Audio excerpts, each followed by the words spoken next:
I think a theme of this episode today will be misogyny. Okay. Which is not from us. You did not tune into a conservative podcast by accident. It's Valentine's Day coming up. And we also have some other major cultural events in the United States that we'll talk about a little bit later on that directly have to do with misogyny. But I thought, there's a little thing going viral on Twitter and TikTok and a couple of other places this past week that I thought we could talk about. There's this graph that shows there's a widening ideology gap between men and women in a variety of different countries. And it's specifically acute among the 18 to 29-year-old age group. I did see this actually. Is it the graph that says that men are just getting way more right and women are getting a lot more left? It's got South Korea, the United States, Germany, and the UK. In every country, men are becoming more far right to a variety. Men are becoming more far right in varying degrees. It's worse in South Korea. I think they have like a pretty strong feminist movement right now that's like, I think they're doing like a sex strike, basically. I don't know the dynamic. I think it's called like the 4B movement, and it's like B means no, the 4 no's, or some shit like that. And it's basically they're just not willing to enter relationships with men. Yeah, because shit has got so bad. Yeah, so it's pretty bad in South Korea right now, which is the worst graph on this list. We'll flash it up on screen for those watching YouTube. But it's happening in the United States. It's happening in Germany. The suggestion here is it's happening all around the world. And now, of course, there's questions with methodology anytime these kinds of surveys come out, right? Like we don't know specifically if what they're measuring is actually what they're trying to measure. Yeah. But let's assume, for the sake of argument, that the dynamic that they've uncovered here is something real. It tells us something about men and women in politics nowadays. I have a hypothesis. Oh, really? I think it's a sex thing. And I don't mean like biology. I mean like the act of sex. Yeah, okay. Like fornication. Yes, intercourse is what I mean. So we know young people especially are reporting being lonelier really than ever. Like young men. Yeah. And I think there's a variety of reasons. I'm sure there's some material conditions, social isolation because of things like social media certainly play a role. But young people, especially young men, report being lonelier than ever before and having less sex, right? We know this with sociological data that we have. And at the same time, I think a lot of young guys grow up feeling as though their self-worth is at least in part tied to their sexual prowess or their ability to get sex. And at the same time, they feel entitled to sex, or to put it another way, they feel as though women are obligated to give it out. Yeah. And so when they don't get this, when they're young men, when they're 18, becoming adults, when they don't get sex as a result of being nice to women, and they get rejected, they feel as though not just that they've been rejected, they don't just feel the frustration that comes along with rejection, but that their identity as a man is being threatened because what they perceive to be manly or masculine is the ability to get sex. And when they can't do that, they become frustrated with themselves. And over time, they're not just angry with the woman that rejected them, the individual, but they become frustrated and resentful towards women as a social group, right? Yeah. Because women become a reflection of their perceived moral failing to achieve the standards of manhood that they've set for themselves. And I don't think it's anything biological. Like, I don't think men are predisposed to this kind of behavior. I think it's entirely a social thing. It's definitely a culture. It's like the whole nice guy stick. It's like, I held the door for you, but you won't fuck me. Yeah. What's going on here? Like, I was nice to you. Now you owe me sex because there's no other reason I'd be nice to you. Yeah. And the more sinister part here is like, that's already a pretty bad trend. But then as this frustration develops, all based on sexual insecurity and insecurity about your sexual identity as men, conservatives come in and they latch on to their prime targets, which are young, frustrated, angry men. Yeah. And they start linking this base sexual insecurity with broader conservative projects like fear about immigration or LGBTQ people or crime as a proxy for black people in inner cities, or even we get so abstracted that we're talking about like tax policy and how welfare is destroying the nuclear family and making men weaker, right? But it's all based on this core insecurity about sex and about manhood that men have, and they develop from a young age from rejection. And even if it's just one rejection or a couple of rejections and later on they go to be sexually successful, in air quotes, I don't think that resentment ever really goes away, right? They're still angry at women. They still view women as conniving or controlling or deceitful and something like a social group to be dominated and controlled. Otherwise, you'll be hurt. And I think just one hypothesis, I think this might explain the sort of divergence in ideologies that we could be seeing across the world, specifically acute to young people, because we know this is especially a problem for young men right now. Like, think of Andrew Tate, think of the manosphere and how that kind of rhetoric has proliferated with social media. And again, I don't think men are biologically predisposed to being more right wing. No, but I think fascist ideologies, even back in like 1930s Germany, fascist ideologies are based on this strangeness and insecurity from men towards women, and far right ideologues just take this and extrapolate it out to further their own ends. I think that might be one explanation for it. Well, I feel like young men are grown up in a society that sort of like grooms. Even parents will groom their little boys into being like a womanizer. Yeah. They use this rhetoric like, oh, you know, you're gonna go out there and you're gonna crush it. I bet so many girls like you. I bet so many girls want you. You're a little womanizer. Blah blah blah. You're gonna get a little girlfriend, and it's not the same for young girls. Yeah. Young girls are sheltered from that, and especially I feel like it comes more from fathers who push this masculine expectation onto boys and then have these weird hyper protective attitudes towards their young daughters, because they know how they act as a man and how men are kind of, you know, broadly responsible for a lot of the suppression in society, and they continue to be a part of it, and they groom their young boys into it. And so these kids are grow up with the expectation that like, oh yeah, you know, I'm gonna go out there and crush it. Like my dad's, I'm gonna crush it. All my friends talk about crushing it. I'm gonna get so many girls, yada yada yada. And they enter the real world, and that's not what happens. No. And they feel upset. They feel like some fundamental reality that they've staked their masculine identity on is just wrong. And they feel like maybe, they don't feel like they do something wrong, but rather they feel like society's wrong. And it's actually like, well, you know, this is what it was like for my dad growing up. This is what it used to be like for men growing up. They used to be able to do whatever they want. They used to be able to talk to women like this, to treat women like this, to have these gender dynamics that I can't have anymore. And they don't think it's because maybe those dynamics were wrong, there was something bad about them in the past, or they never existed. Exactly. It's a false reality. They think, oh no, it's because of feminism. Yeah. It's because these feminists want to take that away from me, and that's wrong. Yeah, and I think it's specifically because for a lot of men, their identity as a human, like how they view themselves entirely, is significantly based on what they think is masculine or the expectations they set for themselves in terms of manhood. And I think this is true in a way it isn't true for women. I can't speak to it through my personal experience, obviously, because I myself am a cis man. But I just feel like, through my own perception, that a lot of women don't base almost all of their identity around, like, will this be perceived as masculine? Will I be gay if I do this kind of thing? You know what I mean? Yeah. Like, would this be considered non-manly, or will it be looked at strangely because this isn't what men are supposed to do? And the answer here, by the way, isn't for women to start giving it out, to put it crudely. You know what absolutely I mean? Not. The answer here is for, for us to suppress right-wing ideologues that would kind of sink their claws into young men that are angry, but also to offer better advice for getting rid of those frustrations or dealing with them individually.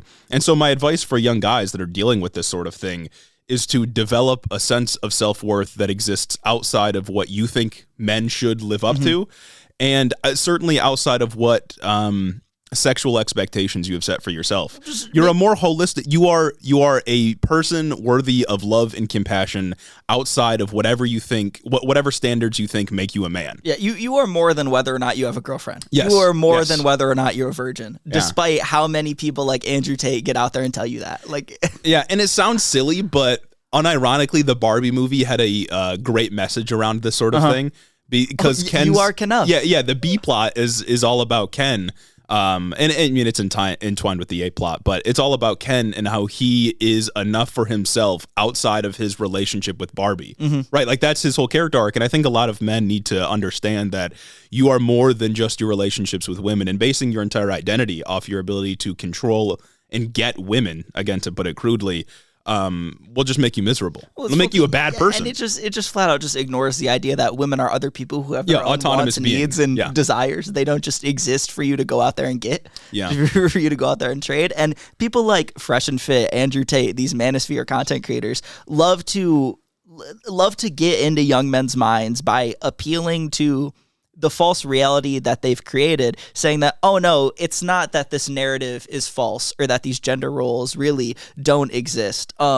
you're actually right. Men biologically just need to fuck more women. Yeah. And men biologically like just have a desire to cheat. That's why like a man can love you wholeheartedly and still go and cheat on you like all the time, literally as much as he wants, actually, despite how much he sees that hurts you. Yeah, but if a woman that's does okay. it. But women love by giving it out. So yeah, no, I think the point, we've made this point before, but I think the core of misery for a lot of men, especially young guys, just is toxic masculinity. They just don't understand the ways in which it psychologically impacts them, because they view women as these objects to be controlled, even if they wouldn't explicitly put it that way. Yeah. That's fundamentally how you see them. And the way to get out of that is just by understanding like you are a person regardless of your relationship with any person, but especially with women. You're more than that. yeah. And you should believe that. And it's also like it's no wonder we're seeing these trends where women are more socially progressive than men when it comes to ideas of gender. It's like women have been the group that have been oppressed by these toxic standards. Like they are the group that sees everything wrong with it because they feel the effects. That's not to say that men don't feel the effects of patriarchy too. Patriarchy affects everyone and hurts everyone through, again, toxic masculinity. But men perceive themselves as losing this status that they once have. Wow. So they feel like something is actively being taken away from them. So of course they might want to conserve a little more. Yeah, and I think women by just default, their position in society are less susceptible to the ideologies that right wingers are going to push. Yeah. And so we don't see a right wing slant across the world, or at least in Western countries or Westernized countries.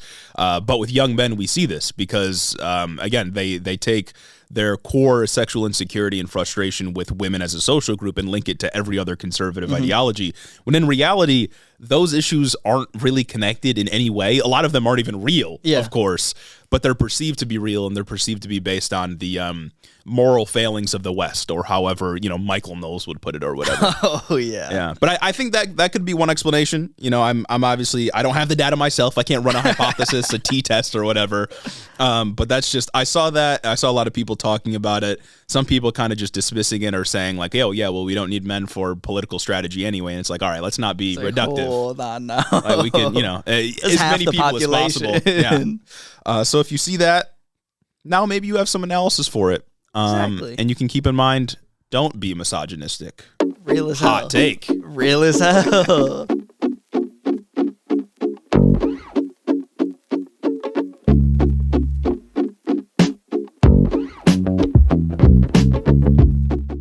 Welcome back to Head in the Office, the only show that can give you the correct takes on domestic politics, on geopolitics, and literally anything else. Sports. Everything. Fucking anime and manga.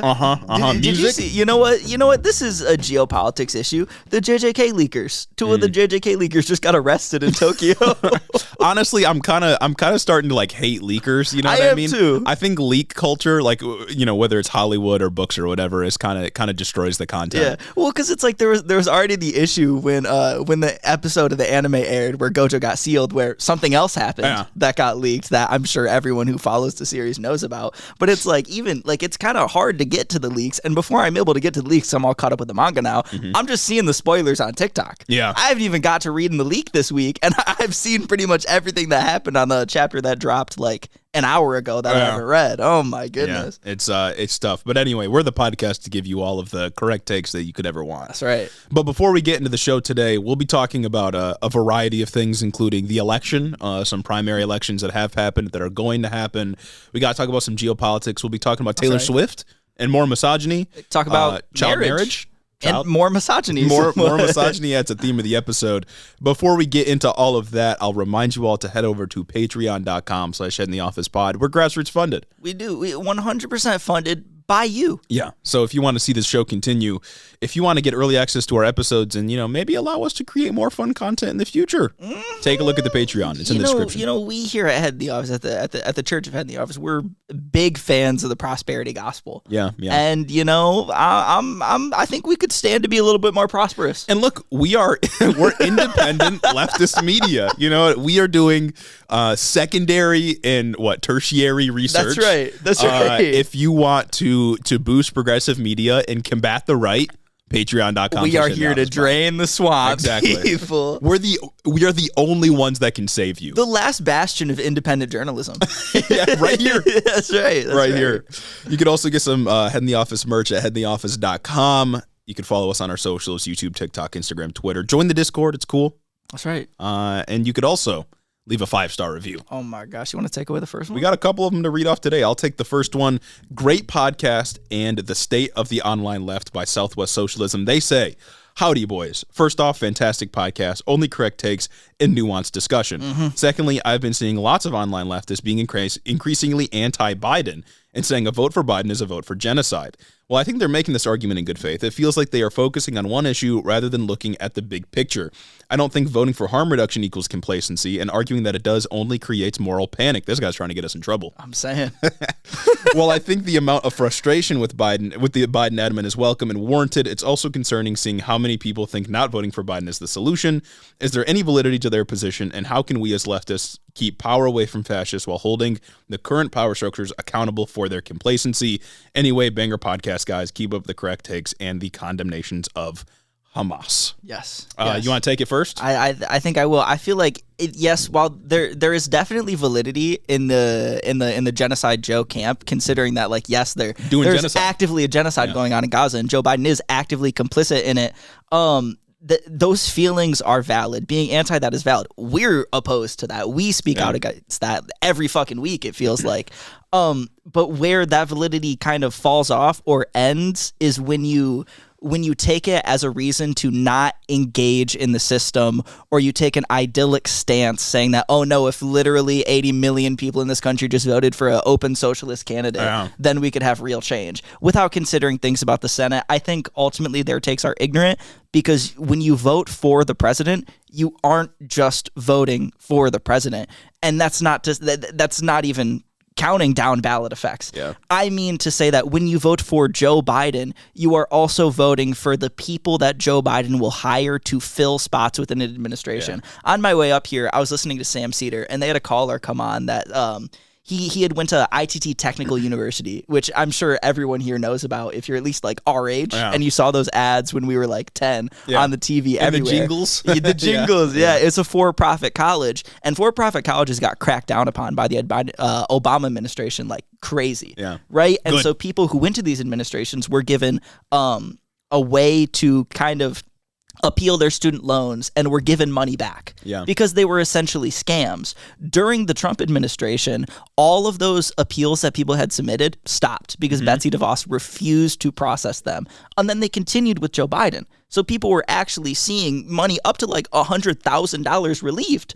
Because Joe Biden was the president. And when we consider things like the NLRB, yes, Biden had a massive fumble when it comes to the railroad strike. But unfortunately, he has been the most pro-labor president, and since Roosevelt, at least recent history. And his NLRB has delivered some massive decisions. That is a consequence of him just sitting in the chair. And I think that is worth it, and that's at least worth consideration when we do the calculation on ultimately when it's Biden versus Trump. Yeah, and I think it's, just to piggyback off of that, I think it's worth considering that a lot of the time, for a lot of leftist scholars in previous eras, they advocated for working with bourgeois parties when they didn't have enough political clout to elect a socialist party, right? They advocated for participating in elections, whether it's Marx or Lenin, if you look up to him. Even Noam Chomsky, who is still alive today, advocates for ensuring that more reactionary forces can't win elections. And I think at the end of the day, it's not, I think voting should be viewed not as a self-expression, but as a moral decision to be judged just as all other moral decisions are. But more importantly, it's strategic. And under the system that we have, it just simply isn't the case that a third party can win the presidency because of the first past the post system, because of the electoral college. But it is the case that Democrats are less bad than Republicans. And the simple argument is that progress is a lot easier under liberals that we can push around than under Republicans that, at best, will ignore us and at worst want to marginalize and kill us. Yeah. Right? Like which they actively do. Yeah. They get on there and say, and they can say. At the very least with LGBTQ people, right? Like openly genocidal language towards the LGBTQ. And I know the situation in Gaza is very bad. Joe Biden has been absolutely monstrous with his position on Gaza.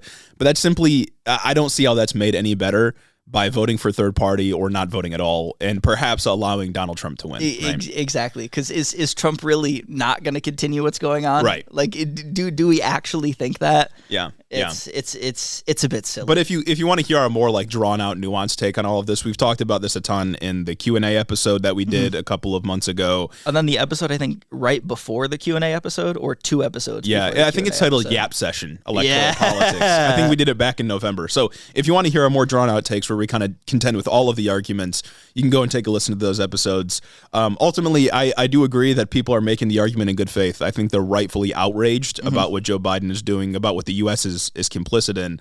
But ultimately, when it comes to voting and it comes to making change, we have to ensure the least bad option wins, and then the real change occurs when we can push people in between elections. Yeah, and it's also about it's not fair, but that's just how it is. Yeah, it's also about understanding that the way things are set up in this country, change happens from the bottom up, not the top down. We need to focus on getting somebody in state government who holds these hyper progressive values that we do before we can worry about the president of the United States being able to do that. Yeah. When they have to deal with, I don't know, fucking Greg Abbott. Yeah, also, like, getting ranked choice voting installed before voting for third-party candidates is, like, the best thing that we could do. Yeah, and so you don't just give the Republicans every single win. Yeah, and we're far from doing that nationwide, of course, but more progressive places like New York City have implemented ranked choice voting.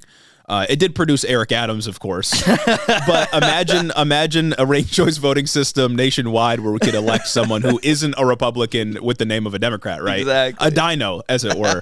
But yeah, if we want to start voting third party, like, I'm not against it if we have a ranked choice voting system where we put, third party on top and then the Democrat and then not vote for the Republican at all. It would be much safer. The infrastructure's just not there right now. But anyway, this next review, Pair of Socialist Bar, by Dave Gage and Jeremy. I'm a leftist college student from the Midwest who found you guys through same. Me last year back in undergrad, way back in the good old days. From the Midwest, who found you guys through TikTok in August of 2023 and have now become a daily enjoyer of the pod and member of the Hiddo family. I love staying up to date on the most important geopolitical news with the added bonus of your takes that are always so sound and so moral that it has ruined any other leftist podcast for me. Good. But most of all, you guys are just downright entertaining and relatable to listen to. In the ever-confusing political zeitgeist, you two gentlemen, nay, you two parasocial friends of mine, shine like a beacon of hope, and Hamas condemnation 5 stars. So true. You could have Hamas. It could be non-parasocial. It could be non-parasocial if you're on Patreon.com/head in the office, but I digress. So real. I have one last review from Instagram that I screenshotted. This is actually an update to a review that they left before, but I think it's an important one that we just have to cover. Okay, all right. This is from Ray on Instagram. They say, as the neologist, person who creates words, of Wednesday Weenie, I must update my review almost a year later as some things have changed. While my opinion of the pod has stayed true, I have officially upgraded to a Sunday supremacist. Oh my God. I have listened to both of you enough times on my walks to class while playing games or doing chores to the point where I might as well pitch in $5. And so I must encourage all, as a former weenie myself, to ascend to the new plane of existence. No longer will you get your immersion broken by being a few days late to the pod. Join me and these other lovely people and condemn Hamas. That's right. By joining the Sunday Supremacists, 5 out of 5 stars. And I scrolled up on the DM, and they did create the Wednesday Weenie moniker a year ago. Oh my God. So thank you, Ray. A foundational piece of Hiddo lore. Yeah. A foundational piece. And I got to say, that's just such an incredibly profound and important review. Yeah. You know what I mean? Just absolute model review. I'm crying. Right there. I'm crying. I damn near brought a tear to my eye. Yeah. Oh my goodness. Should we get into some election coverage? Absolutely. So this past week, actually just yesterday for us, on Saturday, the first official primary in this election season for the Democrats happened in the great state of South Carolina. That's right. No longer starting with Iowa. You want to run us through these results real quick? I do. So So I think to no one's surprise, Biden won by a wide margin, almost like the widest of margins. So here's the breakdown. Biden got 96.2% of the votes with 126,000 voters voting for him. Marianne Williamson got 2.1% with 2,700 votes. Phillips 1.7% with 2,200 votes. Man, not Dean Phillips. Dean Phillips is absolutely in the trenches. Dean Phillips, someone who is in politics, someone who is a seated House representative, couldn't muster more than 2,200 votes. I think during the fake New Hampshire primary that happened a week or two ago, Dean Phillips said his threshold to stay in was 20%. He got exactly 20%.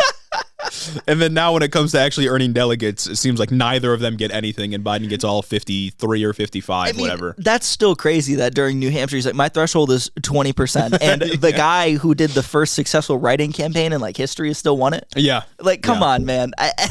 He won it for 0 delegates because none were being assigned. Like, what are we doing? We are just throwing millions on millions of dollars just down the drain. Yeah. And Williamson, like, come on. And Dean Phillips' whole thing is like, I agree with Biden on everything except I'm younger, which I guess that's true. Is sort of compelling. You know, I'd like a younger guy, but it's like, if you're not different policy-wise and nobody knows who you are, how would you be much better? And he just loves sitting on the fence. Yeah. He loves engaging in the most inoffensive language that I don't think appeals to any American. Every moderate has at least one racist view. You know what I'm saying? Yeah, and it's like, I'm all for getting younger people elected, of course, but if it's just the same politics as the previous generation, that's not that appealing to me. Especially because like he at least had a chance to appeal to, I don't know, young folk with a Gaza take. But his take on Gaza is that we should absolutely not condition aid to Israel and we should let them do whatever they want. Yeah. Like, come on, man. That's the wedge issue right now. I know. That's the one thing that people are kind of bucking with Biden for. It's not even immigration. Like imagine if Dean Phillips got out there and was like, I'm running in the primary, you don't know who I am, but I will call for a ceasefire. Like that's his main issue. Yeah, he'd at least get like, I don't know, 5% of the vote. Yeah. He'd at least get all the ceasefire now write-ins. Yeah. So this upcoming week, the GOP will have 2 elections in Nevada. If you wanted politics to get even more confusing, they're having a primary on the 6th and a caucus on the 8th. As we talked about last week, the caucus on the 8th is the only one that's going to be awarding delegates. The primary doesn't matter. And here's the really fun part. Trump will be in the caucus. Nikki Haley won't. And Trump won't be in the primary, but Nikki Haley will. Oh, so Nikki Haley gets to finally win something. Yeah, but no votes are being, or no delegates are being assigned there. She can finally claim that she won something. And, I wouldn't even be surprised if she claimed to won the caucus. The way she said she got second place before Ron dropped out. Yeah. The way she's just out here lying. That's why are they doing this? We covered that last week, right? Yeah. It has something to do with like the state GOP being petty with the RNC or some shit. Yeah. The Nevada Secretary of State, a Republican, I think, said, we're just going to do a primary because caucuses are a mess now and nobody likes them. And then the state GOP was like, well, we're not going to award delegates for it then. Nice. And so now they're just doing 2 separate ones. A little bit like how New Hampshire got bucked by the Democratic Party. They said we're going to do it anyway and so on.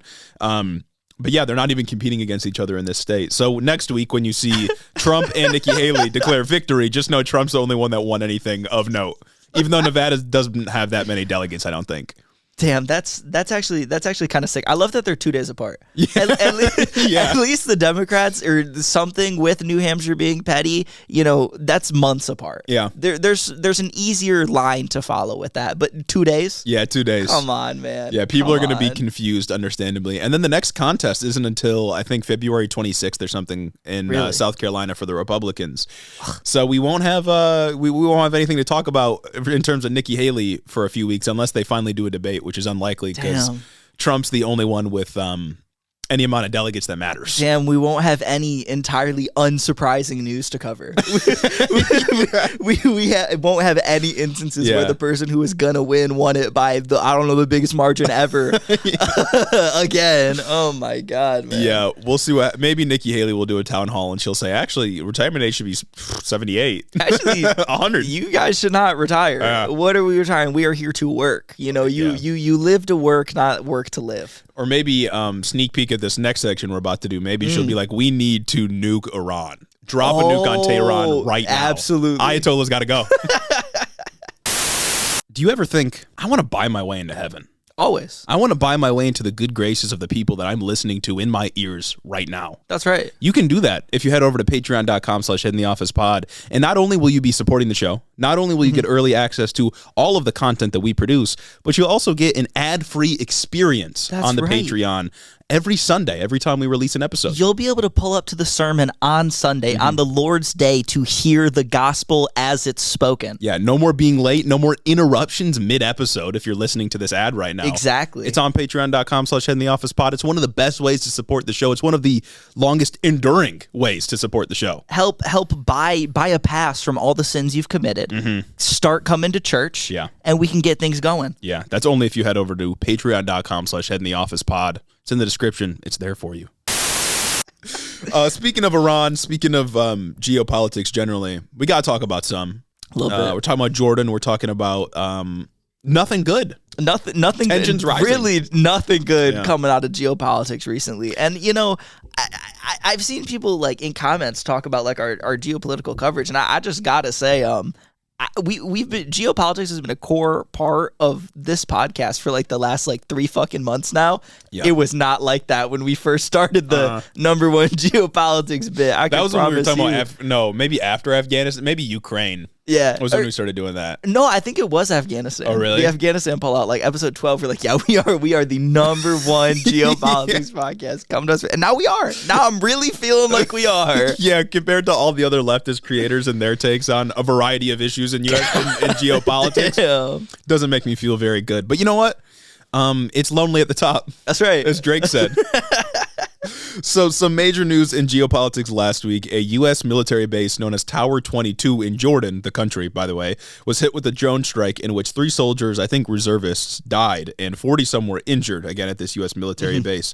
Almost immediately, the Islamic resistance in Iraq claimed responsibility. The group has connections to Iran. I think they've been supported in some way by Iran in the past, but Iranian officials have denied involvement in the attack, which obviously they're not going to say, yeah, that was us. Yeah, no, we totally troops. Gave all this money to a terrorist organization to do this. We did that. Yeah, well, I mean, they very well could have. I feel like I doubt that Iran's been responsible for like all the attacks on military bases over the last few months, because there's been quite a few. But it's possible. I'm not going to say it's impossible. If there is like one thing with regards to everything that's going on in the Middle East right now, everything that's going on with these terror cells that I could like be maybe, I don't know, a little campus about, it would be the idea that Iran is giving money to literally every terrorist ever. That's something I could see some skepticism for, but yeah, and one reason to really be skeptical, or even just not immediately on the side of the U.S. here, is something Sam Cedar said. I think he said something along the lines of like, Iran's actually in the Middle East. The U.S. isn't. And so, of course, funding terrorists isn't a good thing to do. I'm never going to say it's morally permissible to like kill citizens or just indiscriminately bomb or whatever it may be. But like they're actually there, right? They are. They actually live there. There is a case to be made about like, why are we there? Yeah. Why is Tower 22 there? Why does Tower 22 exist? No other military from any country ever has bases as far scattered as we do. Yeah. In places that they should not be, like we do. Never in the history of the world. 800 bases across the world. No one's got a base in the U.S. Nuts. Nobody. So for those unaware, Jordan borders Iran, Syria, Saudi Arabia, and Israel. So it's right in the conflict hotspot right now. In retaliation, the U.S. military launched about a dozen airstrikes at targets in Syria and Iraq yesterday. On Saturday, considered to be connected to the Islamic resistance. U.S. Central Command said they successfully hit 85 targets or so. Now, this isn't the first time an alleged Iranian-backed group has attacked U.S. bases, as I said, but it is the first time since the beginning of the conflict in Israel that U.S. troops have been killed. And again, these were reservists. I don't even think they were like active duty, like military personnel. But as with the Houthis in Yemen, these groups claim the reason for their attacks is U.S. support of Israel's genocide in Gaza. Seems like that's everyone's pretext nowadays, and you can't necessarily say that it isn't, right? Yeah, because it's a reasonable thing to be mad about. So that's what they claimed here. More attacks from the U.S. on key targets are likely planned across Syria and Iraq. and a potential for broader escalation is scary. Tensions seem to be rising, especially as many conservatives, Republicans, and even some Democrats in D.C. are saying, like, yeah, we need to like start hitting targets in Iran. Oh, we need to nuke which Iran. Is bad. Yeah, we need to wipe Iran off the map. Not something that we should do. Iran is an actual country with actual influence. Like it's not just a country we can push around like we've pushed around Iraq before. Like we don't want that. For all the World War III discourse that has been going on since Ukraine, Russia invaded Ukraine, like this is, I don't know, man. Maybe this is one that could actually do it. Yeah. This is one that has like an actual measurable ripple effect that I feel like we don't want to get into. Yeah. I don't know what Biden's full response is going to be here. I doubt that he would like bomb Iran. I can't see him doing that. But Republicans have been doing everything they can to paint him as a sissy liberal who doesn't know how to defend the country. Yeah. When in reality, of course, bombing Iran or doing even more bombing than we've already done on targets that it could escalate tensions would do the opposite of protecting the U.S., would probably make things worse. Maybe then Hamas really would be at the southern border. You know, that it probably would, I don't know, kill more U.S. troops that are in the place. Right. I don't know. That's just me, though. Especially when we have figures like Nikki Haley staking her entire like identity in the GOP debates on I would absolutely love to put boots on the ground in Mexico and nuke Iran off the map. Just blast it out. Iran who? Yeah, it also presupposes that like the quote unquote deterrence attacks we've done before, whether it's like killing officials or blasting their bases, has like worked. Yeah. Doesn't seem like it's worked. Tensions are higher than they've been in a long time in the Middle East right now. All I'm saying, we do not have a good track record of fighting against guerrilla forces in the Middle East. Yeah. we really don't. It's not to absolve like Iran or other countries that could be sponsoring terrorism of, you know, the sins they've committed, the people that they've killed, of course.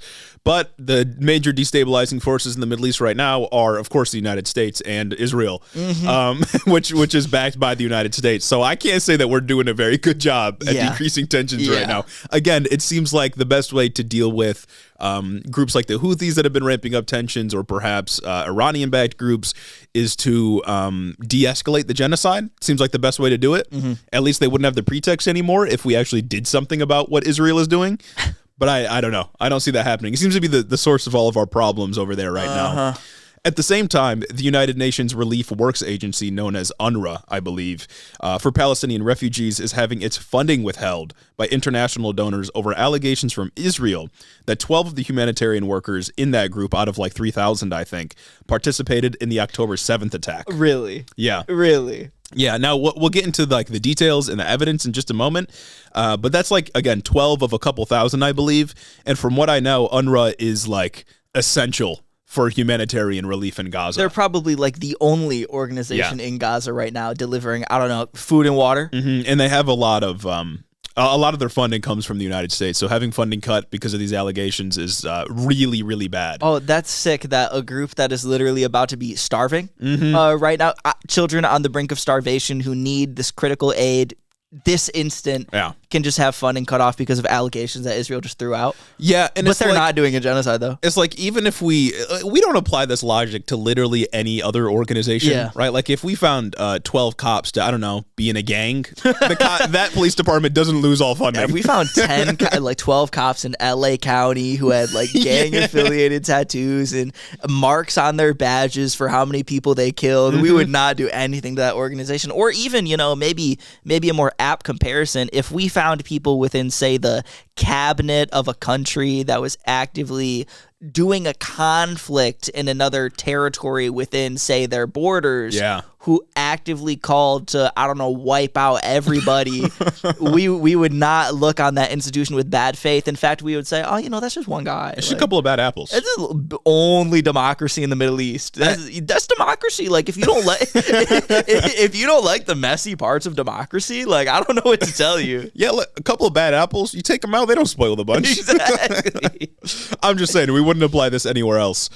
In terms of the evidence presented, I think Israel has like a dossier and has like the pictures of the people that they're accusing, which is confusing to me because it's like, if you have the names and the pictures of these people, kick them out of the group, try them for whatever crimes you're alleging of them, and let the group continue to work. Yeah, no, literally. If you have names, identification, you know exactly who they are.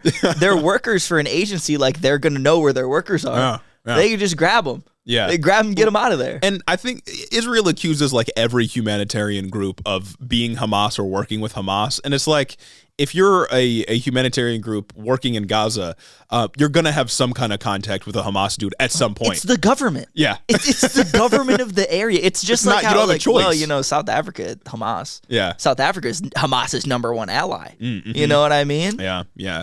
So let's get directly to the evidence here. In a press conference last week, Antony Blinken said, quote, "We haven't had the ability to investigate the allegations ourselves, but they are highly, highly credible." You know, and that's all Blinken has said from what I know. I'm reminded of the time where Biden got on a press conference or a presser or something and said, yeah, I saw the pictures of the 40 beheaded babies. That shit was gruesome. And then immediately the White House released a statement that said he did not. Yeah. He did not. We cannot confirm made it up. Nor deny yeah. the allegations. Yeah, seems dubious at best. And the UN has already taken action against those accused. I'm going to assume they've been fired. Perhaps they've been handed over to Israeli officials. I don't know. But funding still being withheld. The UN has said, like, we will take action against these people. We'll ensure that they're tried for whatever crimes, but, like, don't withhold funding.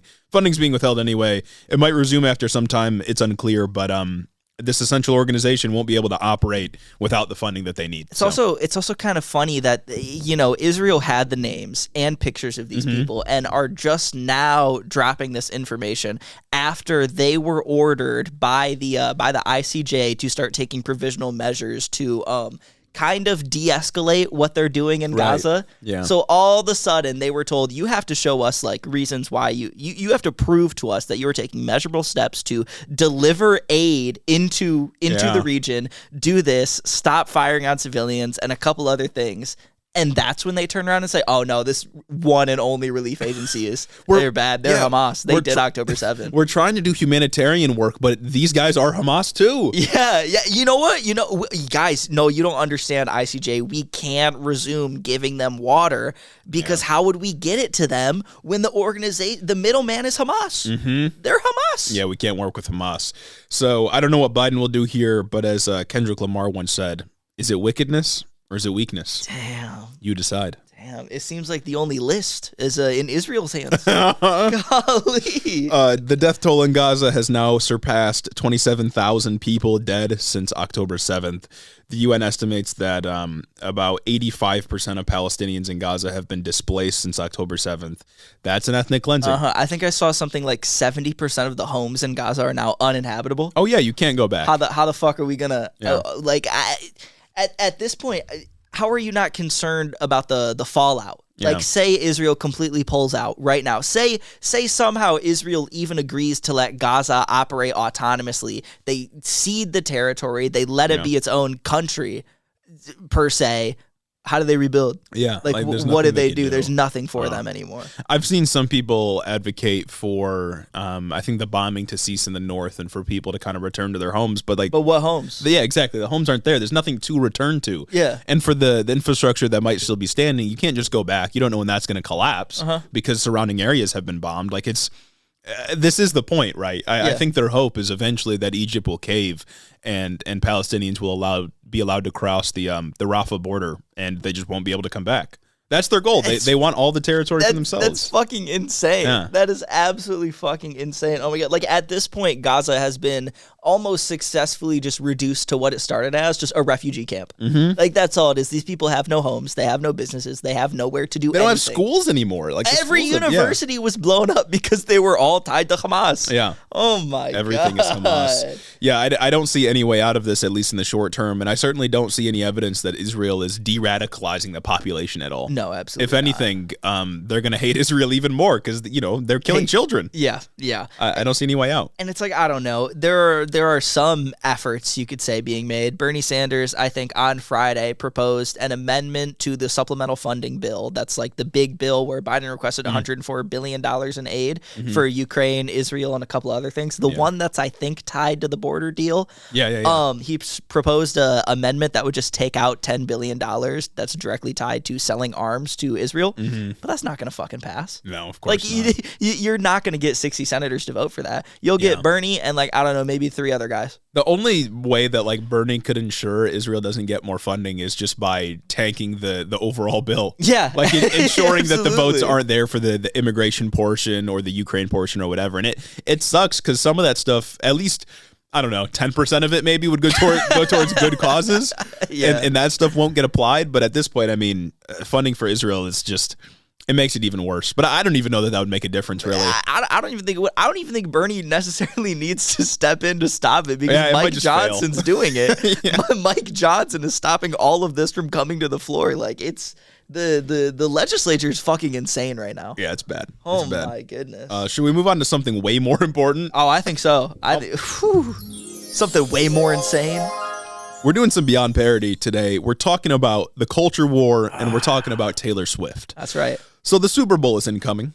And although the teams meeting in Las Vegas this year are not the teams that America deserved, it's still happening. You know, it's the worst outcome, but it's happening. Unfortunately, the Super Bowl wasn't canceled this year. Yeah, after the Lions and Ravens did. We needed Lamar Jackson versus Jared Goff. It's what America wanted. It's what I wanted. It's what you wanted. We needed to put Detroit and Baltimore back on the map. Like that's all I'm saying. Who cares about fucking San Francisco and Kansas City? Yeah, no. The Lions got robbed. The Ravens got robbed. Well, the Lions kind of just fumbled a 17-point. No, they got robbed. But look, it's fine. It's fine. I'm not mad about it. We aren't a sports show. This section today isn't about sports. We're not talking sports commentary or anything. Again, we're talking about Taylor Swift and the depiction of Taylor Swift specifically by right-wing media, because there's been a lot going on in this space. Have you seen what's been going on? Oh yes, I read a New York Post article about it last night in preparation. You know, nice, your homework. You know the fucking more like the Taylor Swift Bowl. Yeah, the exactly. NFL more like the National fucking Taylor Swift League. More like rigged. More like the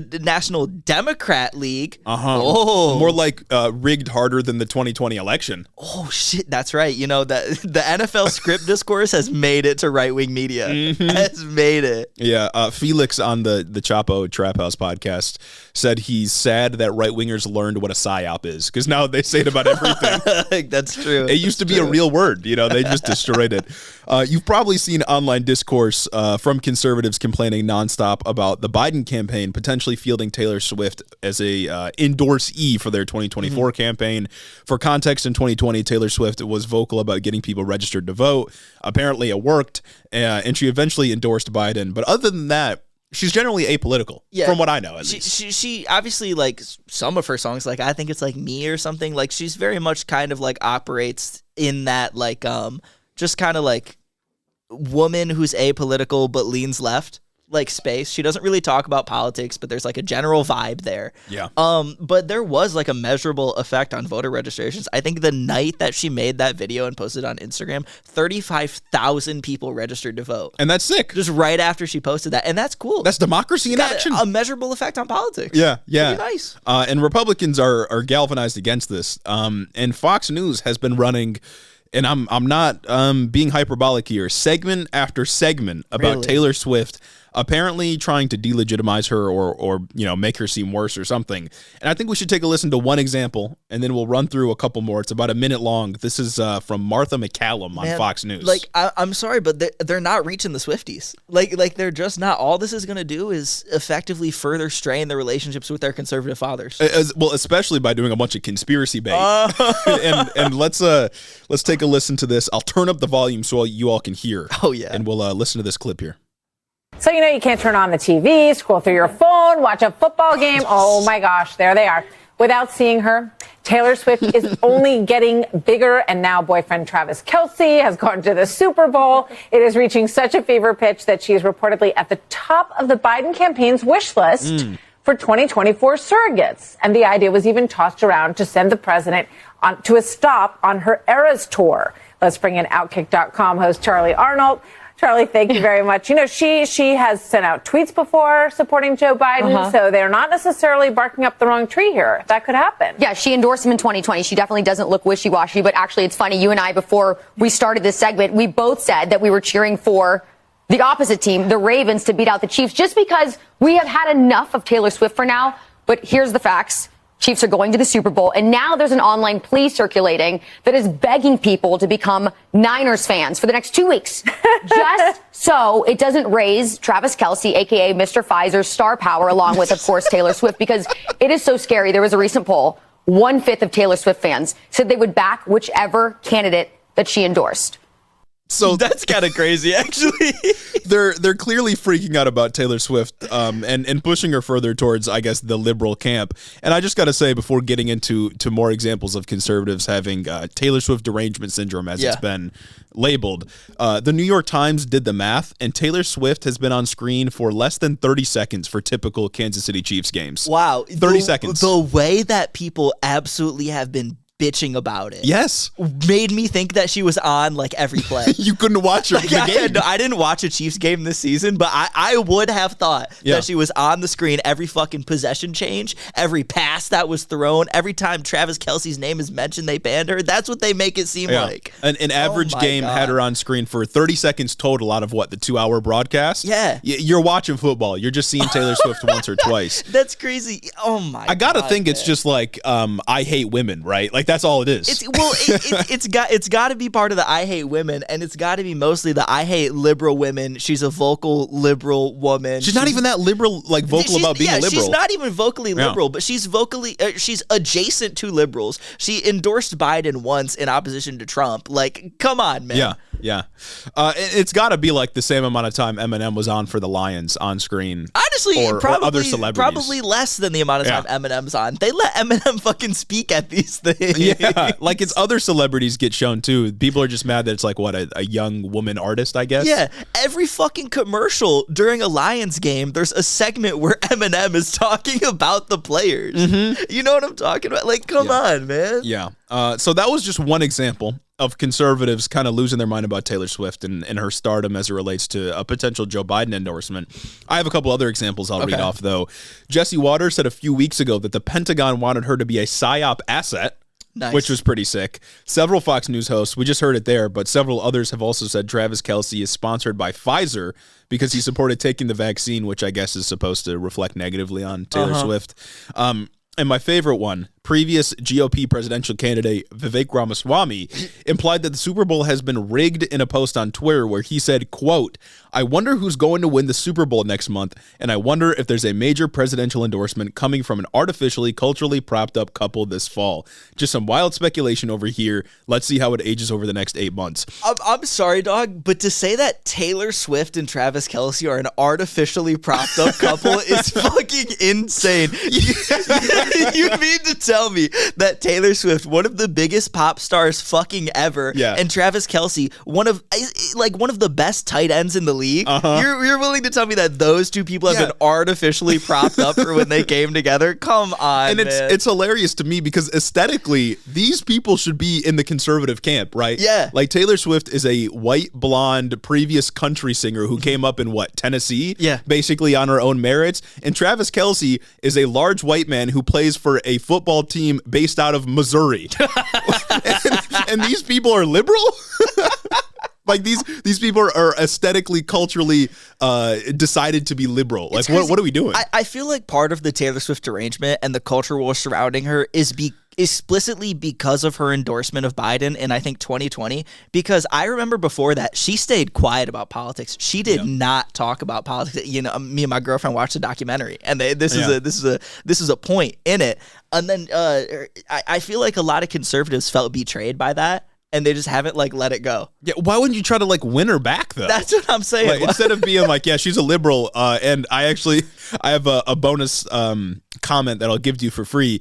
Jack Posobiec came out and he posted on Twitter thinking about when Taylor Swift called out the Soros family in 2019 for buying the rights to her music, and then how she came out as super liberal in 2020. Rather than try to win her back, he's just like, oh, the Jews got her. You're not gonna get her back by saying the cabal got her. What are we doing? It's so dumb. This is genuinely fucking insane. Genuinely fucking insane. And it's wild. And, keeping with our misogyny theme and how I feel like conservatives felt betrayed by Taylor Swift's endorsement of Joe Biden over Trump, the same thing I don't think has sort of lingered like it did with Eminem. And Eminem did it cornily. Yeah, you know what I mean? Corny. Two people who, arguably at least had major portions of their audience be conservative, definitely more so Eminem than Taylor Swift, where the celebrity they came out in support of the opposite guy. And I remember Eminem got heat for it, but he doesn't still get heat for it. Conservatives aren't bitching saying it's a psyop that the Lions did so well this year when they're waiting for Eminem's celebrity endorsement. And he's a white rapper. And he's a white rapper. I know. I'm saying it's crazy. That's an awfully hot coffee pot. Exactly. Yeah. No, I think it's definitely a bit of misogyny, right? Because, like, again, she's not on screen that often. She should be aesthetically at least considered to be aligned with conservative values, quote unquote, if you could put it that way. And she endorsed Biden one time. And other than that, just encouraged her fans to register to vote, which is just like a good thing to do for the health of democracy in this country. You would think that the right wing would try to win her back, but instead simply advocating for voter registration is like a moral crime that the right wing can't stand. It's also fucking insane to see like the PSYOP allegations get launched, to see it's the Biden administration nefariously wants Taylor Swift as an asset to endorse them. They're really open for this, as if conservatives don't froth at the mouth anytime a rapper endorses Donald Trump. Yeah, Snoop Dogg said something nice about Donald Trump recently, and they were like, look, an endorsement. They're like, holy shit, look at this. Kodak Black said something about Trump, and they all of a sudden switched up and forgot all the awful things they've said about black people their entire life. Exactly. Like, Kanye West has so much more money than Taylor Swift. Like, we're not going to act like this could be. And it's like, did the Pentagon approach her at once? Probably. Like, I wouldn't be surprised if the Pentagon or the CIA or whatever has approached like every major artist as a potential like propaganda piece. But this doesn't mean that they were doing it to get an endorsement for Biden. Yeah. That's just the CIA doing State Department shit. You know what I mean? It's ridiculous. Anyways, it was really funny to me. I felt like we needed to cover it. And I think this is truly what separates us from the right. You know, I wanted Kansas City to lose because I wanted the Ravens to go to the Super Bowl. Exactly. They wanted Kansas City to lose because they hate Taylor Swift. And We're different. I will admit, you know, personally, I will admit, it was kind of funny seeing all the Lamar Jackson Save the Soul Society. It was funny seeing Lamar Jackson take down Taylor Swift. Like, that was good. That was Stand proud, you're strong. Yeah. That was a good bit, but that never should have made it to Fox News. No, as soon as the right grabs onto it, it sucks. As soon as the right starts taking something seriously, it becomes corny. Yeah. It's not funny anymore. Oh my God, man. And I hate him for it. Yeah. I can never forgive him for it. They ruined it. It's not funny anymore. We can't say that like, oh, I need Brock Purdy to win so Travis Kelce can't celebrate the dub. Like, because now it's right wing to say that. Exactly. And now it's just like, well, I know I care even less than I did before. And I was talking to my girlfriend, and she was saying that Taylor Swift, she's like still doing her international leg of the Eras tour. I think she's going to be in Japan Super Bowl weekend. So she's not even going to be there? So all of this is just kind of out the window, seeing that there's a really good chance that she just won't be at the Super Bowl. Yeah. So, like, we're not talking about anything here. And even if she did go to the Super Bowl, again, camera would be on her for, like, less than a minute. Yeah. She's not doing the Super Bowl show. Like, what are we talking about? And there's also a fact that when I was reading the fucking New York Post last night, somehow they actually did a little bit of journalism. Taylor Swift has had a market effect on, like, NFL profits. 16% of U.S. shoppers admitted that the pop star influenced them to spend money on football ahead of the Super Bowl. That's crazy. It is like, that's good for the economy. Insane. It's good for the economy. We got money flowing. Wow. The speed of the velocity of money or some shit like that. And the NFL brings in more money for putting her on for 30 seconds. Yeah. You're telling me you don't want the league that you fucking revolve your life around to do well, to prosper? Yeah, and like you can critique Taylor Swift for some stuff, right? Like, she's a billionaire.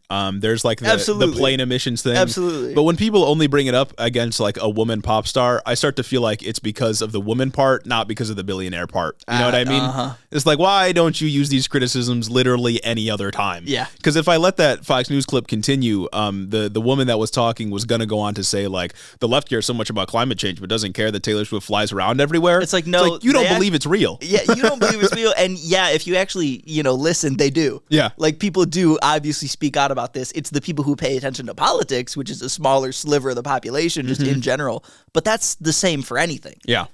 Golly, man. It's quite silly. Burr. It's a bit chilly up here in the north, but I know we have a lot of viewers down south in the warmer climates, to say the least. And, you might need some drip to walk around in this new year, 2024. Exactly. And, if you need some, we got some. Head on over to headintheoffice.com to check out our wonderful merch drops. You got the Indictment collection, the Indictment Era collection. You can go on over, look at our previous drop. We got great t-shirts going on. Great t-shirts. And if you don't even want something to wear, maybe you don't want to wear a t-shirt, you can get a hat to put on your head. A little cap. That's important to keep the sun out of your eyes. In the winter months. Exactly. electronically, or maybe you can get a sticker sheet to put some pictures of us or some Hiddo iconography all over the things that you own. Wrap it on your water bottle. And not only do you get some beautiful merch, but you also help out the show. Exactly. And we know all of you want to help out the show. I know you all want to make us smile and you want to buy our friendship. And we'll be real friends. Yeah, so head over to headintheoffice.com, support the show, get yourself some merch, and we'll love you. But that ends off our Beyond Parody section, and I think we can move on. Yeah, you know, speaking of things that are also quite silly, we get to talk about South Dakota and child marriage laws. Silly in a different way, perhaps. Silly in a much different way. Yeah, silly sinister in way. the let's make fun of conservatives kind of way for being, I don't know, very backwards. Okay. So last week, there was a bill moving through the South Dakota state legislature that would raise the marriage age from 16 to 18, effectively banning child marriages in the state. Thoughts? W. Thoughts? I'm in support of that. Analysis. I don't think there's much in the way of political analysis I can offer. I think children not getting married is a good thing. I was going to say, in a way, you could say this is a fairly non-complex issue. Yeah. This is an issue that's kind of clear. Yeah. In a sea full of complexities, this one stands out as having a right answer. Before conservatives jump in and they say, oh, well, what about high school sweethearts? Wait till you're 18. We know the purpose of having child marriage age lowered below 18. It's not for high school sweethearts. You can wait till you're 18. Yeah. Or you can even wait longer than that. Like, hey, you're young. Yeah. You know, live. I was fucking stupid when I was 18. I was an idiot. I was radically different. Like, I was a fucking dumbass. Maybe I was stupid when I was, 20. At my big age of 23. There's a lot of self-reflection going on. Yeah, exactly. I didn't have a podcast back then. I didn't know what to do. I'm saying I was lost, but now I found you guys and you found me. What can I say? Precisely. But anyway, this bill was sponsored by a Democrat, Caden Whitman, who said that they mainly brought up the bill just because they learned and were shocked that the book still allowed child marriages. Okay. They just saw that, like, hey, this is still on the books. This is a thing. Let's just stop it. Yeah. Common sense, right? Yeah. Make it legally impossible. What any person with a right moral conscience would think to do if they saw something like that. Yeah. That's what I would think to do. Like, oh, this could be an issue. Exactly. Yeah. And specifically in South Dakota, between 2000 and 2020, about 838 minors were wed, with 81% of these marriages being between minor girls and adult men. Yep. That's basically what I expected. Kind of an issue going on Yeah. here. Yeah. It's the same thing that happened in Michigan. I think there's like that same period, like 1,000 marriages or something. Yeah. And it's almost always young girls getting married to much older men, and it's very exploitative, obviously. And even if it's not much older men, I don't know what you're doing being like 20 marrying a 16-year-old. Yeah. That's fucking weird, dog. That's weird. That's fucking weird. It's real weird. As someone who is recently 20, I'm willing to say that shit is fucking weird. Yeah. Oh, Go to my college. Goodness. I'm saying go to college, expand your horizons. Yeah. Learn a little bit of stuff. But ultimately, a panel within the state legislature voted to reject the bill.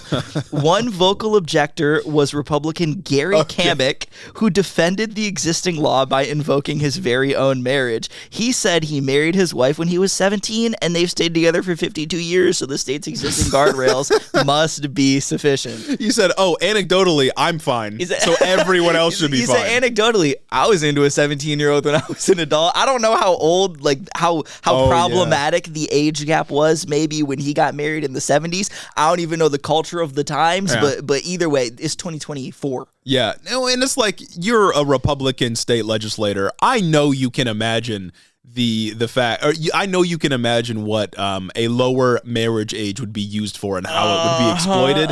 I know you're not ignorant to these issues. Especially as a Republican, I know you can imagine that because you would not let your daughter at 17 get married to some 22-year-old. Republicans are always talking about grooming. Exactly, but you would be completely fine if your buddy married a 17-year-old. Yeah. But you would never let your daughter marry a man like that. And that kind of brings it back to what we were talking about at the beginning of the episode. Yeah. But anyway, I digress. Yeah, that's insane. He said, oh, no, I was into 17-year-olds, so it's actually chill, though.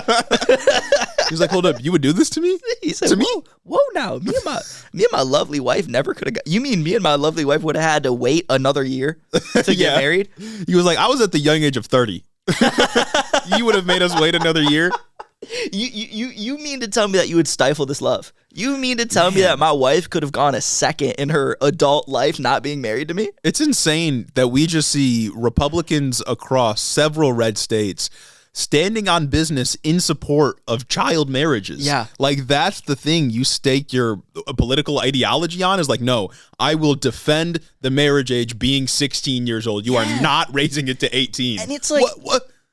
You're never beating the grooming allegations. I'm saying, and every accusation is a confession. Yeah. But it's also like, it kind of just like opened my mind, just kind of covering these stories and covering just LGBTQ related issues as well, how progressive things got within like the last 10 years. Not even 10 years. Obergefell v. Hodges was very recent. Yeah, like 2014, yeah, 15. Gay marriage was kind of just allowed. Like it's insane to me to think that for the majority of my life, gay people could not get married. Right. And it's also insane to me to think that child marriage laws weren't really taken off the books until 2016. Yeah, well, and they still aren't in some cases. Virginia was the first state to say, no, you have to be 18 to get married. And, you know, rare Virginia W. Yeah. Rare Virginia W. And only 34 states have followed suit. Well, and it's like the conservatives claim that the trajectory of this country has been like gay marriage is legalized, and then we start normalizing trans people in bathrooms. It's a slippery slope. And then suddenly we have drag queens in schools, our kids are being groomed. But then they won't allow Democrats to take child marriages off the books. Yeah. Like, what are we doing? If you actually cared about grooming, at the very least, you would sponsor a bipartisan bill to make child marriage illegal. Yeah. But in so many states, we see them pushing back or voting against potential measures to raise the marriage age so that children aren't being exploited. They said, no, it's actually, you know, the issue isn't really adults wanting to fuck kids. It's that they want to do that when they're not married. Yeah. Well, and it's that gay people want to do that. It's not like straight people are fine if they do it. The problem is the gay part. For sure. Maybe that's part of why they didn't want gay marriage legalized. Yeah, probably. They're like, then a gay man could marry a minor and then they could do it. And I couldn't say anything. Oh my God. It's like the bare minimum legal protection is to raise the marriage age to 18. I'm saying. Like, that's the one thing. It doesn't even ensure that like pedophilia doesn't happen, of course. Yeah. But it's the one thing you can do to ensure it doesn't have like the state endorsement behind it. You're telling me you can fucking light up a you can get married before you can light up a cigarette? You're telling me you can get married before you can even drink? Like, Yeah. what's going on? Of all the like, say maybe arbitrary ages we set, I feel like 18, very good floor. Yeah. Very good floor to say that's when you can get And again, married. I don't think we're doing any harm to high school sweethearts if we make them wait until 18. Yeah. I think they can wait until 18, and if that means that we are saving, a couple hundred kids from falling into exploitative marriages that they can't get out of, I'm good with that. I'm taking the trade-off. I'm an advocate for just like kind of waiting till you're more of an adult to get married too. I've been with my girlfriend since high school, and at my big age now, we're both graduated from college, and we're still waiting. We're still like, you know what? It's probably not a good idea right now. We're still young. We're still growing. We're starting our professional careers. Yeah. Like, there's a lot of life to go before settling down. Oh my goodness. But that's not even the craziest response. Jesus Christ. Norman Woods, the executive director for South Dakota Family Voice, which appears to be a Christo-fascist lobbying organization, they decided to backwardsly invoke family values by pointing out that the state's age of consent is still 16. He said, quote, "So if you raise the marriage age to 18, you as a state would be saying, you can hook up, but you can't get married. And again, we would caution against that. Brother, we could do both." Yeah. Brother, dare I say that my if we raise God. the marriage age to 18, we ought to raise the age of consent to 18. Honestly, yeah, maybe that should come first. Yeah. Yeah, and it's like, this is an argument against raising the child or the marriage age, right? Yeah. This is an argument for keeping child marriages in place. Absolutely. This is an argument for still allowing adults to fuck kids, because it's not kids fucking adults. It's adults wanting to have sex with kids. That's the problem here. I thought bro was going to bust out the Alan Dershowitz response by saying like, oh, well, they know what they're doing. Because that's one of the most unhinged things I've ever heard the Dersh Bro say. said that on live TV in 2023. It hasn't had charges pressed. Bro's a free man after that one. Come on now. Absolutely fucking insane. And it's just, he didn't have to use the age of consent as a cop-out. He could have just said, we should raise this before doing it. And maybe he'd have some ideological credibility here. Yeah, maybe, just maybe, man. That's crazy. Yeah, I feel like like the age of consent's like a statutory thing, right? Yeah. Like how if you can prosecute if someone's done like sexual assault and that sort of thing, and certainly raise it, like by all means, for sure. But I would argue like the child marriage thing is probably more important because that locks you legally into contracts with other people. But again, do both. Yeah, like do both. That's not an argument for like, well, we can't do this because I Absolutely. want to keep the age of consent lower. Either way, it's fucking weird. Yeah. If you're even like 25 and want to fuck a 16-year-old, bro, they're worried about geometry. They're worried about geometry and prom, and you have bills to pay. Yeah. Go get a job. You are not the same. Please, please. That you're weird for that. Yeah, you're weird for that. Fucking weird for that. Weird, if not criminal. And ultimately, I don't think it's very family values for a 30-year-old to want to marry a 16-year-old. Yeah, that is like the important bit here. That's a little crazy. Yeah, That's a little crazy. Conservatives always talk about family values. We need to protect the nuclear family and so on. But it always just means controlling women and apparently locking young girls into marriages that they have no hope of ever getting out of. Mm-hmm. That's family values to them. Well, hell yeah. It's heteronormativity. It's the nuclear family that they idealized that never really existed back in like the 1950s. Mm-hmm. And that is not something I'm in favor of. Absolutely not. But Norman Woods is. Yeah. From South Dakota Family Voice. Christ. The website is crazy. I went to the website and I was poking around there last night on like a little detour, and he's authored, let's see, 1, 2, 3, 4, 5 different articles within like the last like year and a half about how the Respect for Marriage Act is bad for families. Oh my God. Wait, was Respect for that was the one that allowed gay couples to get federal benefits or something? Something like that, yeah. Yeah. He's like hard advocate against it. They've got like this page called Issues where they list a bunch of issues and, religious liberty. One of the big things that they advocate for is the free this is a little excerpt. In today's culture, there's an attempt to reduce our freedom of religion into simply the freedom to believe or the freedom to worship. However, the free exercise of religion is much more than that. Okay. In America, each of us has the freedom to live out the convictions of our faith in our everyday life without threats of government intervention. That doesn't sound too crazy, right? Yeah, that sounds like kind of like the regular, like bog standard constitutional, like you can do whatever religion you want without being persecuted. A little redundant, but okay. But then he goes on to say in other excerpts around the website that you should be able to freely practice your religion within government, and you ought to respect the values of faith and Christ within every government body. No government official is going to come up to you and be like, "Hey, you can't start praying." No, it's not going to happen. The only thing you're restricted from is, I don't know, using your position within the government to pray. Yes. To say you ought to pray, to force it on people, to put it in schools, put it in publicly funded places. Yeah. So that's pretty good. They also have another tab on Islam. Of course. Can't imagine what they have to think about that. Religious liberty until it comes to religions that I don't like. then religious liberty till it comes to the brown ones. Exactly. Ugh. Yeah. Speaking of generalizing entire groups of people. The TikTok guy? TikTok.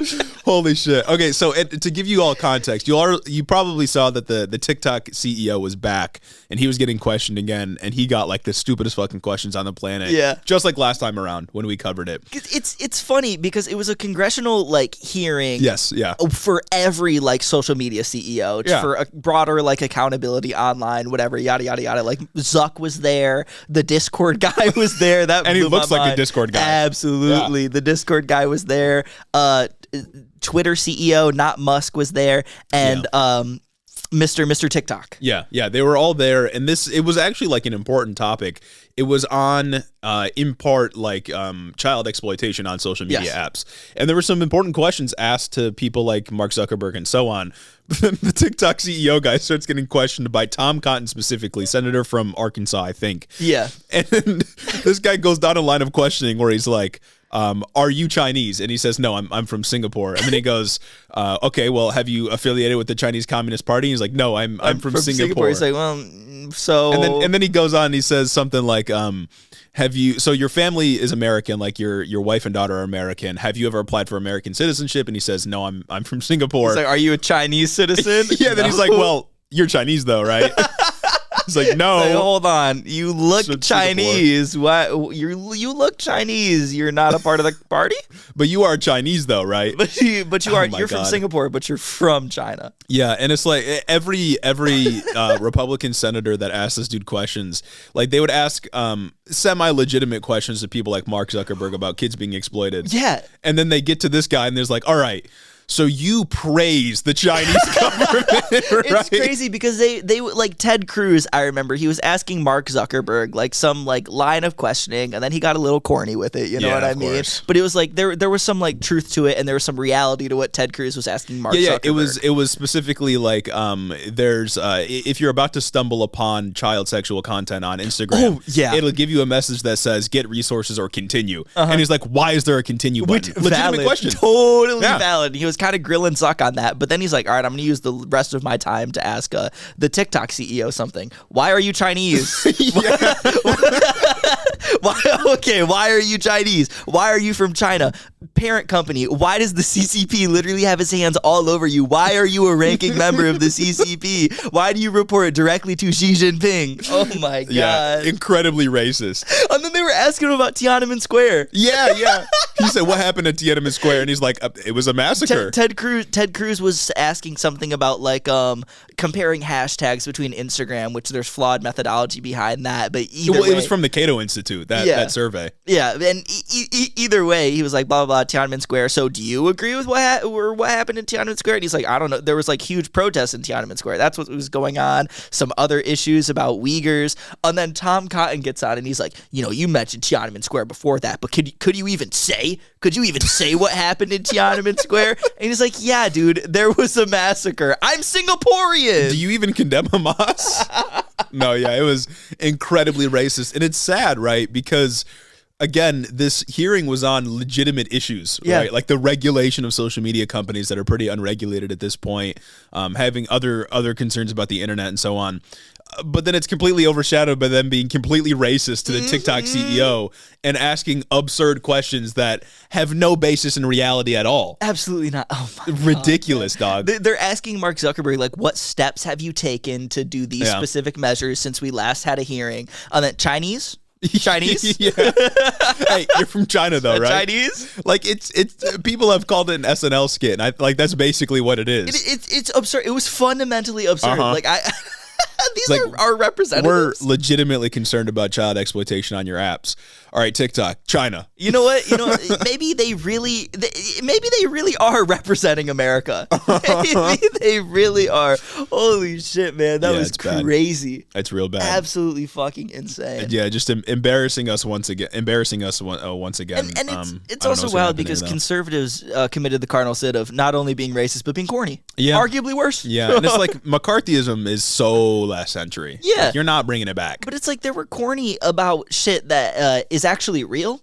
And the kind of like a broader issue with this hearing in general is that a lot of it was in support of some bipartisan bill to do something to regulate like internet access. But it's state by state. Figure things out. But they want state attorney generals to be able to regulate it. Ken Paxton?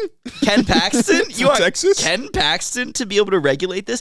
Ken Sodomy Laws Paxton? And what's more kind of sinister about it is I feel like we ought to be skeptical about bipartisan bills simply because of the Republican support element of this, because this is about child abuse online. And conservatives across red states have made a concerted effort to make sure that being trans or even just existing as a gay person around kids is child abuse, is legally defined as child abuse. So I can't imagine conservatives really want to do the good things that they kind of espouse at these hearings with this. I feel like a lot of this is going to be put in place so that Ken Paxton can, I don't know, further gather up a list of all the trans people in the state and do bad things. Yeah, I mean, you'll have to excuse me if I simply don't believe that the dinosaurs in the Senate are going to have a good solution for online moderation. You know oh my God, yeah. Like I just simply don't believe you. One, because like conservatives trust everything Elon Musk does. And Elon Musk has basically no moderation policy on Twitter at the moment. At least not one that's fair. Elon Musk has been crazy white replacement posting on Twitter recently. Oh my God. And then the bill that you just mentioned is sponsored by Mike Blumenthal, who was the guy who didn't understand what a finsta was last time around. Oh, for real? When we did these hearings. And then the other one is Marsha Blackburn, who talks all the time about like transing the kids and shit. The Republican that sponsors the bill. So like, yeah, I don't believe that this is going to be a good outcome.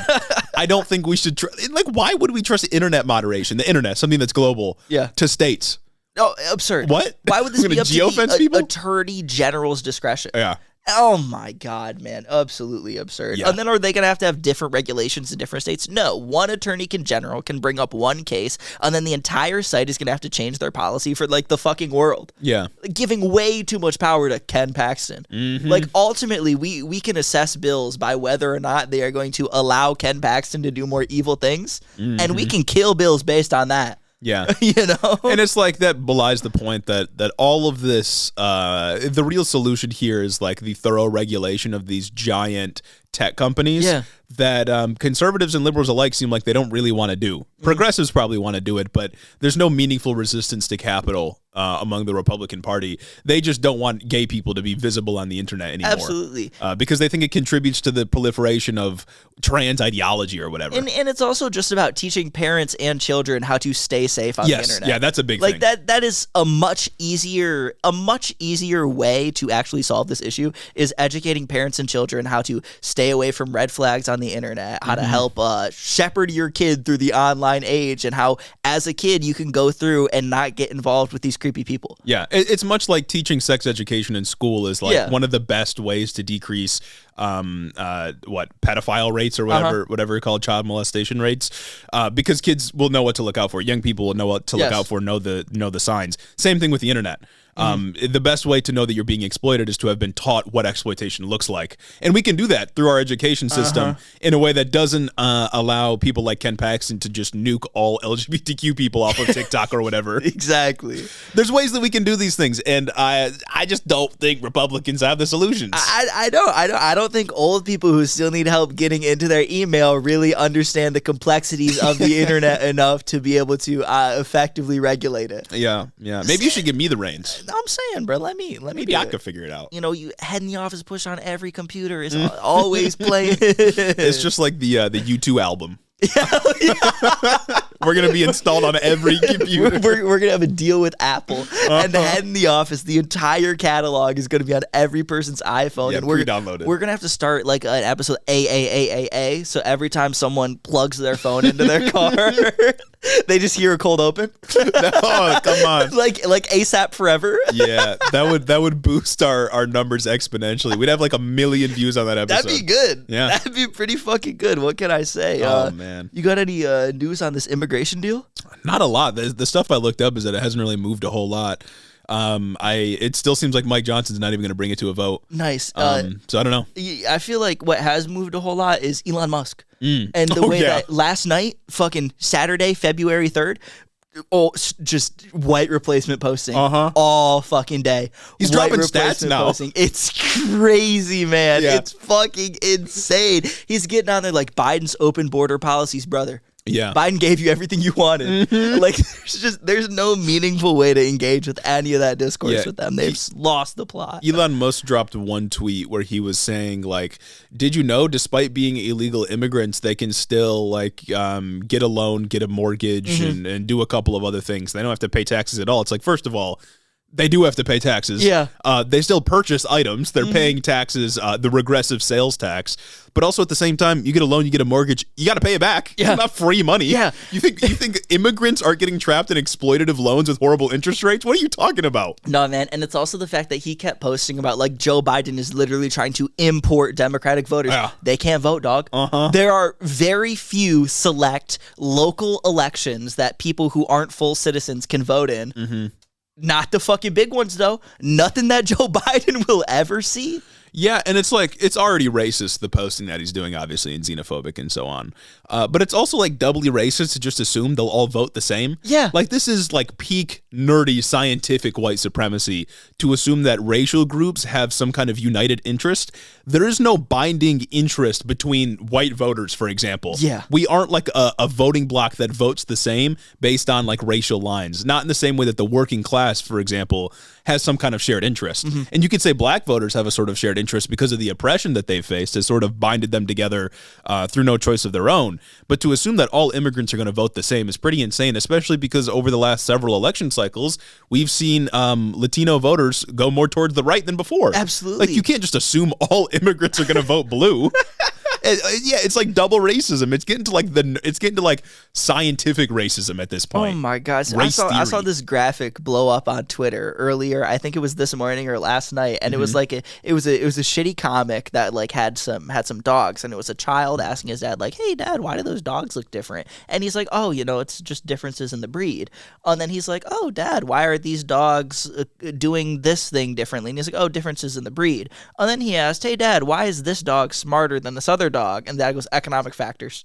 Oh, come on, fucking dog. Insane how scientific racism is having a comeback in 2024. Yeah. Dog breeds are not racist, dog. Absolutely not comparable. I'm sorry, but it is not comparable. Yeah, and it's also like we do eugenics with dogs. Yeah. like we intentionally breed them for certain outcomes. That's not how humans work. We have done eugenics so hard with dogs to the point where some dogs can't even fucking like breathe on their own anymore. Like this is not how things have gone. Jesus Christ. Scientific racism making a massive comeback was not on my 2024 bingo card. It really wasn't, and I hope it stops there. Oh, man, no, it's not going to stop. It's going to keep getting worse. I just the whole premise that like illegal immigrants are being imported to dilute the white vote. The premise there is that like white voters all have a shared interest. Yeah. They don't. Like there is no white interest. Like what do I share with another white voter by virtue of me being white? You know what I mean? Other than maybe a desire to uphold white supremacist policies, but that in and of itself is immoral, obviously. What are we talking about? And it's also just obfuscates the fact that they can't vote. Yeah. They can't fucking vote. It takes years to become a citizen and get the right to vote. And there's some localities where immigrants have been able to vote, like New York City, I think. If you're an immigrant, you can vote there, even if you don't have full citizenship status. And I think that's fine if they want to do it. They can't vote in federal elections. Not at all. It's illegal. You can't do it. Not at all. Joe Biden is not benefiting from this. Arguably, Joe Biden's hurting himself because of immigration. And it's like a lot of Republicans like to point to things like affidavits of identity, which is if you go in Michigan, for example, we have this. If you go into your precinct to vote on election day and you don't have your ID, you can sign an affidavit of identity promising like I am who I say I am, and if I'm not, I can face legal persecution for voter fraud. And they like to point to those and say like, look, you can just go in and say you're whoever you want, sign the affidavit and move on. But it's like those are used so very rare. It's like 1% of all votes use the affidavit of identity. And it's also like, yeah, sure you can, but people don't. People don't, It's the same thing as how conservatives always love to say that like, oh, so a man can just sign up to do women's sports? But the only people that do that? Conservatives. Yeah, like people don't. No, exactly. It's like, the people committing voter fraud are people that are voting for Trump 3 times. Exactly. It's like nobody does it. It doesn't happen. And it's also just like the tried and true tale. Have you seen like the immigration story that's been popping off recently? They're like, as of last night, it's some immigrant came and like beat up an NYC cop or some shit and then like flipped off a camera, and conservatives just blasting it all over Twitter, just talking about this is what they're coming here to do. Just classic instance of someone from X minority group commits a crime, therefore everyone from X minority group must be bad, must be doing that crime. It's the same as Breitbart's Black Crime tab on their website. I listened to this interesting podcast from Ryan Grimm at The Intercept, Deconstructed. He had on some author that wrote a book about immigration, actually a book arguing for open borders. Okay. And how that would be a better system than what we have now. And one of the points he made was that as a percentage of the U.S. population, immigration flows are comparable to what they were 100 years ago. Oh, things actually haven't changed that much in terms of proportions. It's just the rhetoric has ramped up to an insane degree. Love that, man. Yeah. I love manufactured outrage. Yeah, and the outrage was there when it was like Italians and Irish coming over, right? Yeah, but they weren't swarthy types. Right, they weren't considered white. It was the problem. There was that same fear. But of course, it didn't manifest in like the white vote being diluted or anything. All those Italians are coming to dilute the white vote. That's what's happening. The Irish, they're doing it. I mean, if anything, Italians are the problem. Italianophobic. All roads lead back to the Italians and the French. Yeah. Germans French. A little bit too. Can't trust them. But anyway, if we're gonna end this episode, I'd like to end it on a dub. Perhaps one of the biggest W's of 2024, and that is the guy that got his fucking back blown out in the Senate chambers, bro, got away with it. He got away with it. The Capitol Police said they are not pressing charges against him, and I think that is so sick. How? But How do you just get away with that? I don't know. I don't know if there's like laws against it because it's victimless crime. Exactly like that. It truly is a victimless crime. No one stumbled upon it. It's not like it was like in public. There was no like obscenity things. Maybe you could argue like an obscenity law or some shit, but like either way, they're not prosecuting my boy. I think the next best course of action, the thing that would make me the happiest, is if he got his job back. He didn't get charged. He didn't get charged. He did nothing wrong. According to the law, he did nothing wrong. The Capitol Police exercise discretion. It's time we go back to law and order. Yeah. It's time we get back to law and order policies here. And whatever Democrat he was staffing for, I'd never heard of before, I don't think. I don't even remember his name anymore. That's how irrelevant he is.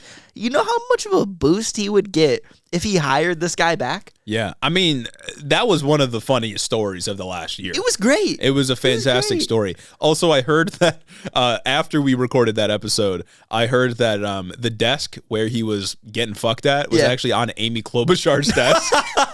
On her seat in that whatever Senate hall that was, which is just awesome. Because she's hilarious. I love that happened to her. She's the only victim here, really. Honestly, I'm saying just fucking bring him back, though. Bring him back, yeah. Get this young man his job back. I'm glad he got away with it, you know? I am a victimless crime. Like, nobody was harmed. In fact, we did very well off of it. I was saying free mans. I'm screaming free Jeffrey. I'm screaming whatever this guy's name Jeffrey. is. Oh my God. It's like Adam or something. I don't know. Fantastic. Fantastic. Yeah. Speaking of fantastic people. Congratulations to him. Speaking of fantastic people. So true, yeah.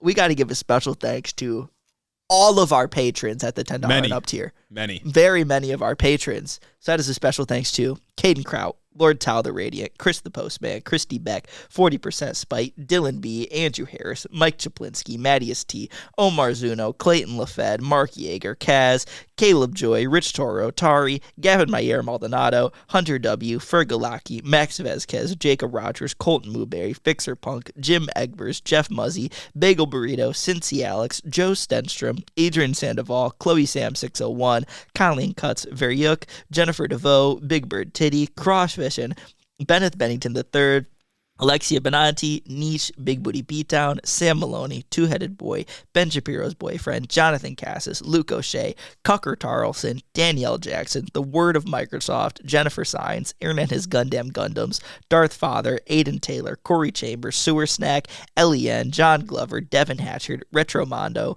Emma the Doot Slayer, Breezy B, Veronica aka V, Raxon, Ash Smith, The Grotler, Flower Clown, Beetlebugs, Three Crows, Murder in a Trench Coat, Lottie Rogers, Slavic and Savic, Casey Lynn Kelly, Snake Eyes, In Hope of Giants, AK Gon, Equanodon, Zach Lantian, Info Russell, Austin Greif, Marcus Corbett, Caleb Roper, Taylor Rensock, Ishi Teddy, Cammy, Tylen Freeman, Steak Daddy, Tay Tay, Isaac Hodges, Madeline C, Pab the Pab 69, Kayla Lowe, Anna Volinik, Eduardo Diaz, KCC, Sayesta West, August Pickman, Particular Pickman, Jesus Christ, Sir Capilot, Jeff Sines, Howard the Duck, Brennan is Egg, JR, Drew Batchilder, Froggy Gumdrop, Zen doing their best, Jackie Boy, Shameless, Coherent Babbles, Sasha, MJ is Sharp, Michaela Muncie, The Wallace 3000, Southwest Socialism, Jared Finch, Evil Vegan, Tactical Snowflake, Son of Ander, Vanilla Bryce, Willie Swags, Chris E, Fermented Spider, Kishan Lala, Amanda R, Hanky Panky, Tyler J, Damian Blues, Real Nurse RN, Ashley White, Dick Cheney, and 3 Inch Heels. Now listen, before I finish this list, Dick Cheney and 3 Inch Heels. This is my apology video with tears. We've been missing you for a little while. Fuck, man. I'm so sorry that I didn't give you your proper shout out when you deserved it. Just know you're on the list now. And we love you so much for your continued support. You know, we're a family here at Head in the Office, and you know, every once in a while, families fight. Yeah, families fight, and we need to make up. And, I'm human. I get things wrong. Exactly, and you know, we're really a family here, and I've just to make up for this, I you know, in consideration of our first quarter revenue, pizza party. You get a pizza party. Yeah. Lalo Valesco, the Particulon, and my mom, thank you all so much for supporting the show on Patreon. Yes. We couldn't do it without you.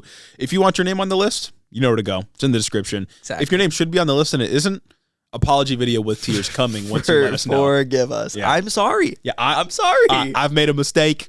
We'll get you on the list next time. Don't be a misogynist this Valentine's Day. Get your significant other a gift ahead of time. Despite Matt Walsh's advice. And thanks for listening. Have a great week.